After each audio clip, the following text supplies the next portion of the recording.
Welcome everybody to When Tomorrow Comes. Last week was episode 12. Because we've got some nervous people producing this, I've been told that this is episode 14.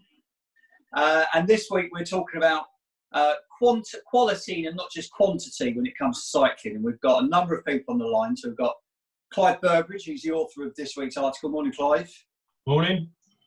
We've got a special guest. We're delighted to have Julian Scriven from Brompton High with us. He's the MD of Brompton High. Hello, Julian. Hello there. And then we've got a veritable cast from Iceni. So we've got Narita Chakraborty. Hi, Narita. Hi. We've got Dan and we've got Ashley, our resident When Tomorrow Comes contributors. Hi, guys. Hello, Ian. How you doing? Very good. Clive, just to get us going, do you want to just give us a quick sort of précis of what your article was all about this week? Yeah, certainly. I mean, it's quite clear with the current climate that people are using the bikes more and bike sales are picking up. And we thought it was important to recognise that it's not just about the increased attitude towards cycling, it's about the cycling experience and how we can keep that going. Because what's quite clear is when you get to your place of work, usually the cycling's pretty good. It's mixed, so in the housing, depending on where you come from.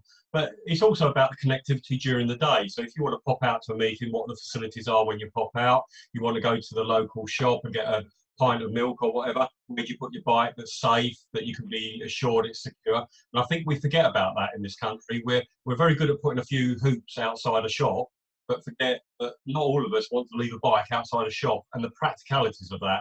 And if we're going to increase the cycling and roll with this momentum that's clearly there, we need quality. And that, in a nutshell, is what it was about. Okay. And I guess, Julian, to a certain extent, Brompton's approach has been to bypass concerns about leaving the bike tied up outside by making it convenient for people to take it with them. But I'm at risk of trying to tell you what your business is. Maybe you'd like to just give us a quick overview of how Brompton are sort of facing up to these challenges. Sure, and actually, if you want to have the world's shortest ownership of a Brompton, lock it up outside anywhere. There hasn't been a bike lock built yet that will stop someone stealing a Brompton if you lock it up outside. We take that as a kind of backhanded compliment in terms of the desirability of the bike. So yes, I mean, Brompton Bike Hire was founded 9 years ago now. Brompton main brand was actually founded back in '75. But it was done for one thing and one thing only, and that was to try and give people a affordable way to try cycling, to kind of get over this initial hurdle of investing in a bike. So if you can hire a bike for £3.50 a day and then try it with other modes of transport, it's a great way of getting people to kind of like give it a go. Even nervous cyclists even, those two. So that's why we're around today. Okay, thanks. And that was a nice segue to Narita, because Narita, it'd be fair to say you're new to cycling, and I know you've spoken before about some of your the nervousness of cycling into London. Yes. So when I was a teenager, I used to bike to school, and after that, when I moved to London, finally, it was the London traffic just scared me basically, and over this COVID period, I promised myself that because of the reduced traffic on the streets, I'll take up cycling again. And I've basically been doing runs to work and back just to understand how the route goes and what kind of stuff is there. And I have definitely found that the lockdown has meant that more cars are on the roads, and also the people who are cycling, a lot of them are like, I don't know, Tour de France type cyclists, so in all their lycra and in all their gear, like zooming past, even on a cycling lane, and and me being like this. So that was quite scary at times. Right turns, I'm very nervous still on right turns. Where there is a right turn in the cycle lane, that's quite easy, but where there isn't, just to go from the left side of the road all the way to the right, it really scares me. Still. So Dan, you'll be one of those intimidating cyclists that Narita's talking about, someone who's got all the gear and is flying past at 30 mile an hour trying to break their Strava records. Is that right? Hopefully I don't do that too much on the way to and from work. I think kind of the people who know and love cycling, have it under their skin, have a bit of responsibility to kind of make sure that their fellow cyclists aren't intimidated. There's plenty of places where you can go out and have a blast in the countryside if you really want to put your foot down. And doing it in London just isn't the place for that. We need to be aware that we're sharing the roads with everyone else. And some of those road users aren't as experienced as some of us. So we need to be helping our fellow cyclists, not putting them off. I've always been struck, if you go to, say, Amsterdam, which is probably where we all think of as the archetypal cycling city. The people that pass you are on their sit-up and beg bikes in normal street gear. They're not actually, dressed up to the max in their latest Rafa gear. Why do we have to sort of go from 0 to 100? Why can't we be a bit more pragmatic with the way we're cycling? I think, for one, London is a very different city to Amsterdam. I've actually got a really good friend who lives in Amsterdam and cycles everywhere. But her cycle journeys are typically 15 minutes at a time. And she doesn't live in the centre of Amsterdam, and she lives in a part of Amsterdam that would be considered, further out, and that she does have a kind of substantial commute. I think you've got to remember that in London, people are doing journeys that are often 40 to 45 minutes long. And so what that means is that you want to be wearing something you feel very comfortable in, also something you're not necessarily concerned about getting maybe a little bit sweaty or kind of covered in, rain from the road and things like that. But it comes down to what the point of your article, Clive, was on the quality aspect of it, and making sure that whenever you're doing your journey, that you feel comfortable, that there's somewhere for you to kind of maybe get changed or put your clothes at the other side. And I think the fact that in London, people do have to travel potentially much longer than some of our European cities means that we have a different style of kind of commuting or getting around that we probably need to reflect in the way that we design cycle parking and cycle facilities. Julian, how much sort of analysis do you do of this? I mean, what's a typical Brompton hire cyclist? Well, it's quite interesting because I actually push back against the word cyclists and drivers because it's very tribalist, and we don't talk about buses and trainists and tramists. For some reason, because bikes and cars share the road, we're going to get into this mindset that's one or the other. And I imagine that just about everyone on this call has at one time or another used both, and therefore can kind of step out of that. In answer to the question, I mean, Brompton, the average hire length is about 4.5 days, and it's typically people who are using it part of a multimodal journey. And, the very nature of Brompton is it's multimodal by design. It folds up. You can take it on a train, you can take it on the bus, you can stick it in the boot of a car. And I know that's controversial to say, but that's the truth. And so actually what we see is the typical cycle on a Brompton will be typically each journey be somewhere between 20 and 40 minutes long in terms of length. I mean, I have the kind of body that repels Lycra. So I'm actually wearing my cycling gear as I talk to you right now. And the reason why I don't have a second set of clothes is because I just cycle that little bit slower, so I don't get sweaty. And Clive, as a transport planner, what can we do physically to make Narita feel safer when she's cycling through London or other cities for that matter? Well, to a degree, I think government's seizing hold of this at the moment. I mean, they're giving over additional road space. So you've got the examples in Manchester, Glasgow, as well as London, Brighton. So throughout the country, road space is being given over, albeit it's a temporary basis in many locations at the moment with coning off. It gives those safe zones and areas that cyclists can go along the road. I think if the momentum's there and we keep it going, and it's not a 5-minute wonder, there'd be pressure on those road spaces to be permanently given over, or certainly a time period of the day to allow deliveries in other parts of the day. And I think Julian's right. It's also culture. Well, when you talk about Julian said he cycles slower, so you don't worry about the shower and all the rest. Funny enough, you picked on Amsterdam. That's the same. The Dutch don't often shower when they get to the other end. The Lycra clad lot, it's the race between lights. Who can get to the lights the next quickest? And as a result, we get to work sweaty. But we don't do that. You don't do that in Amsterdam. And that's a change. And I think it is changing. This road space being given over is changing. but we still need quality in terms of where we park our bike, where we can store it safely, how we can move our bike around. And if we are going this way, bikes take a lot of space. Well, most of them, with the exception of Brompton, perhaps, and a few other hold-ups.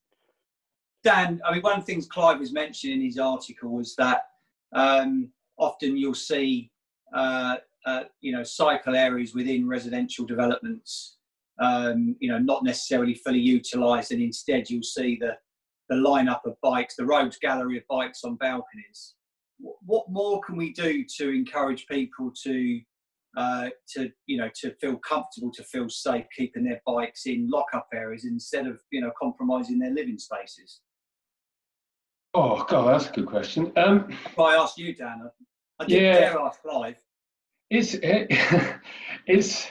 a funny one, isn't it? I mean, if you spend, I mean, you can spend 5 figures on a road bike now if you really want to, and locking up that sort of thing is just kind of I don't know. A lot of people wouldn't trust the facilities, so you've got to be absolutely sure that whatever facilities you're being provided with are secure. That is the main reason why people aren't locking their bikes up.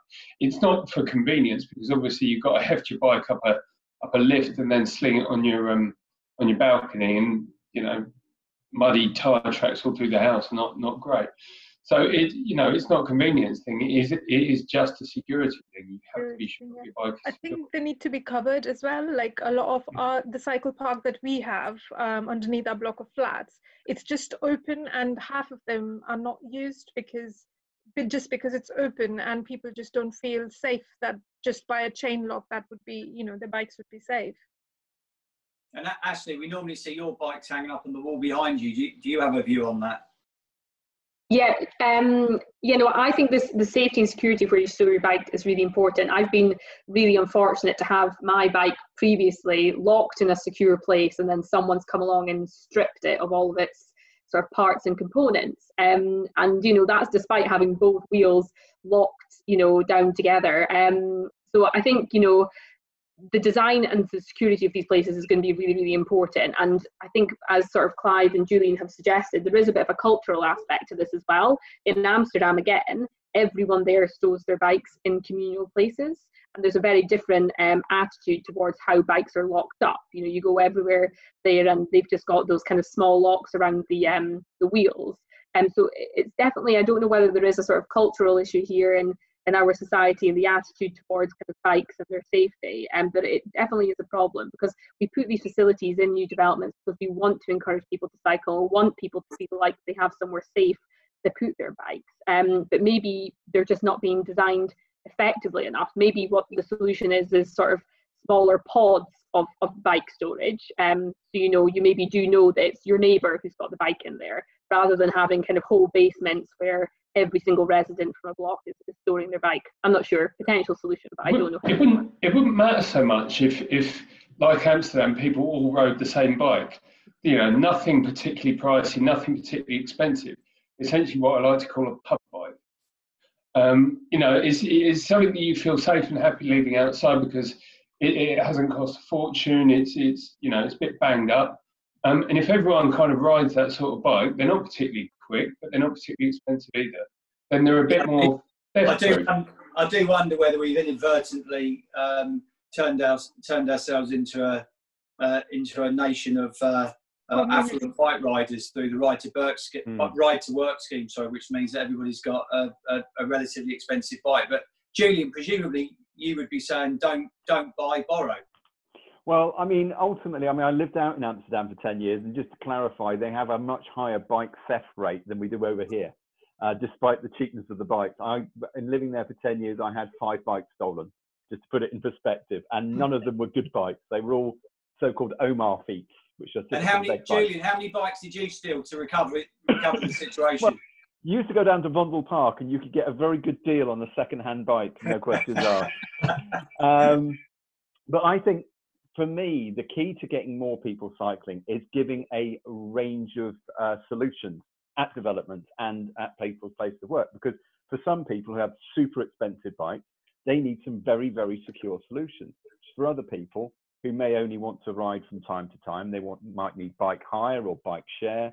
For other people, it might be supplying pool bike schemes, or if you can borrow a bike. I think the danger with things like the London Plan at the moment, it kind of has this one-size-fits-all that says, right, in order to maximise the number of people cycling, we need to have one-to-one parking spaces for bikes. Now, I'm sure there's one or two people who said, right, I'm going to start cycling because there's a parking space. But I doubt that was the main trigger for most people, that they discovered they could park a bike at their development. And I think there needs to be a lot more creativity coming the top down to encourage planners and developers to come up with creative ways of getting people into cycling. And like you say, borrowing rather than buying is certainly a good starting point, because it's getting rid of that cost barrier. I can't help with safety. I can't help with people's perception of experience. What I can do through a hire solution is give them a cheap way to give it a go. Clive, I'm conscious of time. I'll perhaps come to you just to sort of bring this to a close, but I know again that was one of the sort of key messages you were trying to get across in your article. So perhaps you could give a quick view on that, but also in summing up, I can't help but also ask you, what role you think other modes of transport, like the e-scooters that you mentioned in the article, could also have. Yeah. I mean, I'm fortunate enough I've got a plethora of bikes, so I pick the Brompton for when I need to fold it up and put it somewhere, or I know the storage isn't good, or the road bike when I know I've got a longer distance or there's a safe place at the other end. I do think we need to look at the storage very carefully, and it needs to be, as Dan said, lock your bike up, and I think Ashley touched on it. You need to be assured it's safe, and it might not necessarily be the big communal things. The e-scooter thing, you're right, I've mentioned it in my article, I think that I did with James. The e-scooter trials are going to start soon. A little bit surprised at them, and that's a topic for another day, because the trials are more in clean with a motorbike rather than a road bike, because you have to have a driving license and everything for these trials. But once they take off in this country and they're legalised, perhaps they are the, I don't know, I welcome Julian's view actually, you said finish with me, but perhaps they are the competitor to the Brompton. They fold up, they're small, they compact, you can store them easy, they're cheap. I don't know, perhaps we've seen a new change in You're right, Clive, let's let Julian answer that one before we close. I think it's really interesting. I don't see e-scooters in any way as direct competition. I mean, they provide an interesting alternative to cycling. And bear in mind, it's not active travel. You're not getting any exercise stood on a scooter. And in terms of average journey distance, with exception of the hardcore few, most people won't do much further than 10 to 15 minutes on a scooter. They are quite exciting to ride, and I mean that in every sense of the word. And so, whilst they're a bit of fun, are they going to be a long-term commuting solution? I don't know. Am I worried by them? No. Anything that's giving people an alternative to going somewhere in a private car, for me, is a good thing. So yeah. I welcome them in. And as long as we've got some space for them and get them off the pavements and into mobility lanes along with the bikes, I'll be happy as Larry. Great. Well, look, thanks, Julian. Thanks for coming on, being our special guest, which is much appreciated. It's nice to have an industry perspective on this. Thanks, everybody, for contributing today. I'm sorry we've probably not had as much time to let everybody speak as we would otherwise have done, but we've had a packed lineup. So for everyone watching, thanks for joining us, and we look forward to seeing you next time. All the best. Bye. Thank you. Bye-bye. Thank you. Bye-bye.